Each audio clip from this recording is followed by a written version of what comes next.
A simple warning before we begin. If you have a weak stomach or are scared easily, close this video right now. This is not a story for entertainment. It's an experience I went through myself, and I don't want to be responsible for sleepless nights or nightmares that haunt you until morning. But you're here now, and that means you've decided to continue. All right then, don't say I didn't warn you. This was one of those rare times when I wished I wasn't Victor Graves, the doctor who always finds himself facing everything that is unnatural, illogical, and inhuman. What happened to me that night wasn't just a coincidence, nor was it just another story to add to my dark archive. It was closer to a nightmare that crawled out of the depths of hell to chase me in reality. The story begins with that strange invitation, an invitation to a dinner at the house of an old acquaintance. But as you know, when you're Victor Graves, any invitation doesn't mean just dinner. It means something terrifying is about to happen. I had completely forgotten about him. I hadn't seen him in years, and I didn't expect to receive any message from him. But life loves to surprise me, and as usual, I don't like surprises. Dear Victor, I know you hate gatherings, but I insist you attend this banquet. There are strange things you need to see for yourself. The sender of the invitation was Dr. Fawad Shaka, an old colleague from college, a man of great intelligence, but with a bizarre obsession with everything out of the ordinary. Back in our school days, we used to mock his fascination with superstitions and myths, but he would always smile confidently, as if he knew more than we did. But why was he inviting me now? And why did his message sound like a warning? I didn't have a logical reason to agree, but as you know, curiosity is my eternal downfall. So, after a brief hesitation, I found myself in my car, heading toward a destination I wasn't sure I'd return from safely. The road was long, longer than I expected.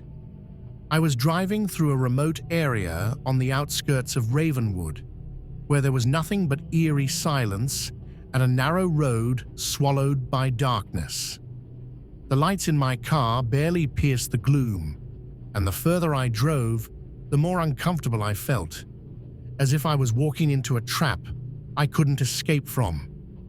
And finally, I saw the house. It wasn't a luxurious mansion as I had imagined, but an old, dilapidated house, with architecture dating back to the 1920s, surrounded by high walls that gave the impression of a prison rather than a home.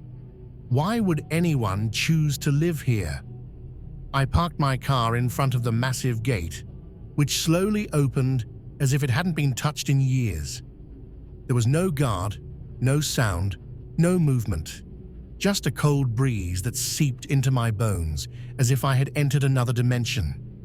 I knocked on the door and waited. 1 minute, 2 minutes, no answer. Then suddenly, the door opened silently. There was no one behind it. It was as if the house itself invited me in. I entered, hesitantly, to find myself in a dimly lit reception hall, illuminated by the faint glow of old lamps. The air was thick with a strange smell, a mix of mold and roasted meat. "Victor, you've finally arrived." I turned to see Dr. Fawad Shaka approaching me with a wide smile. He looked much older than I remembered, his face pale and his eyes gleaming strangely, as if his mind was operating in another dimension. "I was waiting for you. Come on.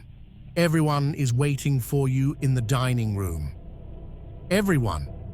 He hadn't told me there would be other guests. I followed him down a long corridor until we reached the dining room, and there they were.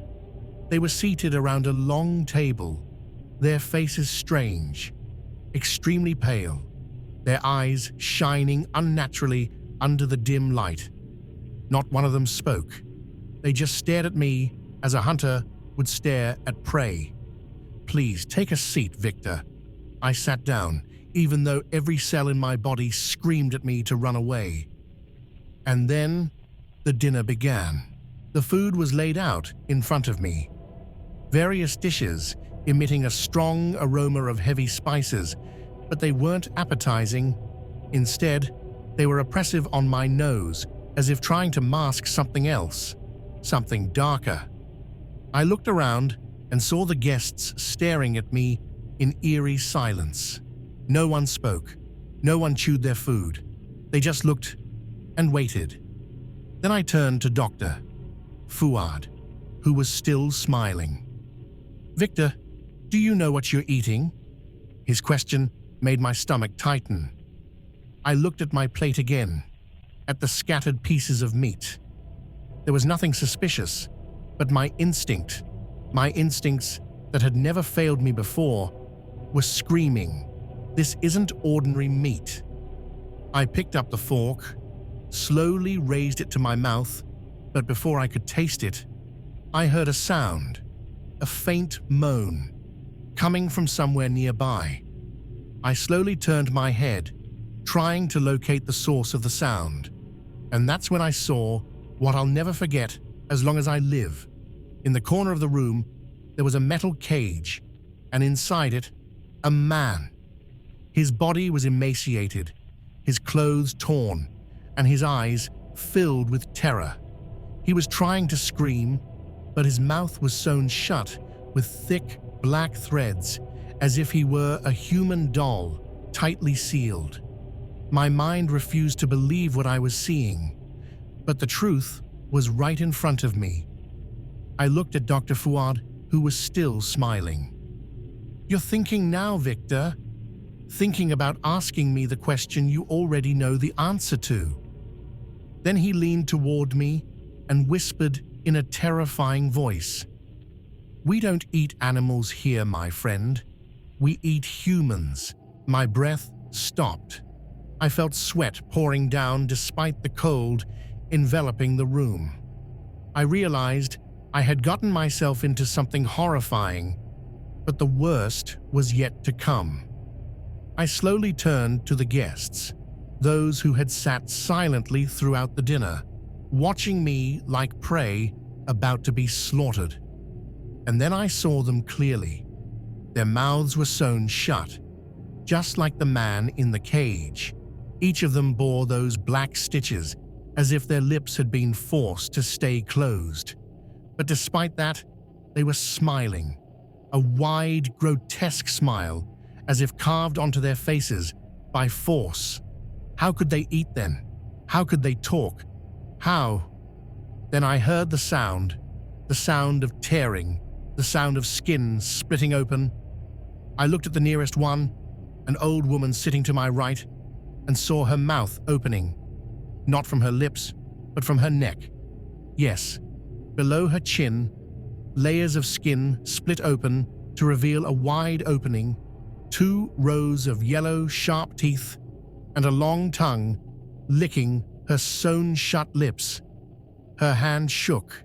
She picked up the spoon, scooped a piece of meat from her plate, and pushed it into her mouth, the mouth located on her neck. Then, suddenly, the rest of them did the same. The men and women seated around me started eating. Their sewn mouths didn't move, but their necks tore apart like doors opening to another world, their teeth gnawing at the food with ravenous disgust, as if they hadn't eaten in centuries. At that moment, I couldn't bear it anymore. I jumped up, and without thinking, I pushed the plate away, causing it to hit the ground and scatter its contents. But no one cared. They were busy devouring the meat and devouring their own sounds. Dr. Fuad didn't move. He just looked at me with a calm smile, then said, "It seems your appetite isn't very strong, Victor. But don't worry, We always have a guest of honor for dinner." Then he turned toward the cage, where the trapped man was convulsing violently. With terrifying calmness, Fuad took out a long knife. And that's when I realized the truth. If I didn't do something now, I'd be the next dish on the table. Dr. Fuad stood in front of the cage, turning the knife between his fingers with a creepy slowness, while the trapped man seemed to realize his fate. He started shaking violently, making faint, unintelligible noises because of his sewn mouth. I didn't need to be a genius to understand what would happen in moments. I was next. I quickly looked around for any exit, any chance to escape.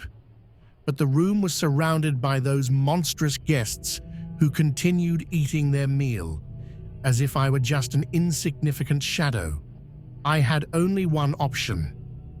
I moved quickly, grabbed the closest thing on the table, a sharp dinner knife, and without hesitation, stabbed Dr. Fuad's hand as he raised the knife above the cage. He screamed in pain, stepped back in shock, looking at me in disbelief, but I didn't wait. I ran to the cage, grabbed the lock, and tried to open it, while the trapped man stared at me with pleading eyes. "Don't meddle with what you don't understand, Victor," Fuad shouted, his voice filled with anger. But I didn't care about understanding anything anymore. All I wanted was to escape this nightmare.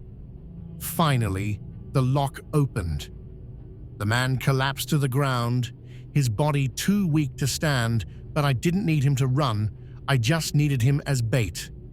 I turned toward the table and shouted, "The food has escaped." Suddenly, the room erupted into chaos. The seated guests turned toward the poor man.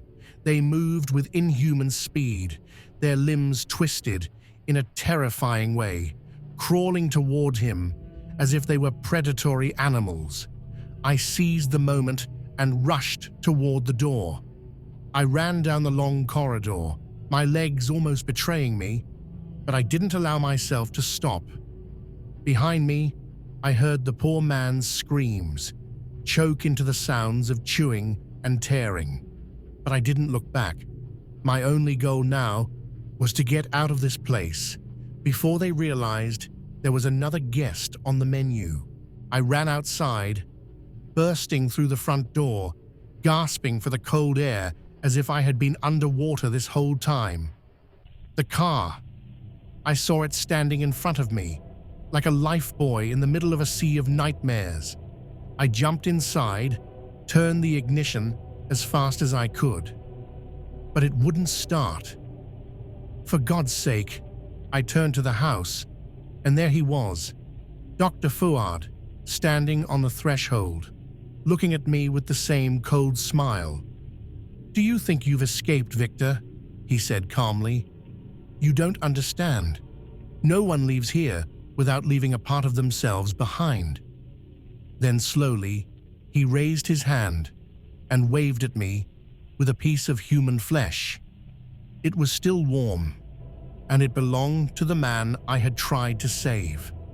Finally, the engine roared to life. I pressed the gas pedal and sped off as fast as I could, leaving that place behind me, but I knew the truth. I hadn't fully escaped. I had left something bigger than just a memory behind. In the rearview mirror, I saw the house for the last time, or at least what remained of it, because there was no house, just barren land, no doors, no walls, nothing but darkness. Sometimes you don't need an explanation for what happens. Sometimes it's better to accept that there are things beyond the limits of logic and reason, things you don't want to understand, because understanding means you've become a part of them. I never tried to search for Dr. Fuad again, and I didn't ask myself why the house disappeared from existence. But I know one thing. There are people in this world who don't eat like we do. and don't speak like we do. And if you ever receive an invitation to a mysterious dinner in an isolated place, just remember, you might not be the guest, but the main course.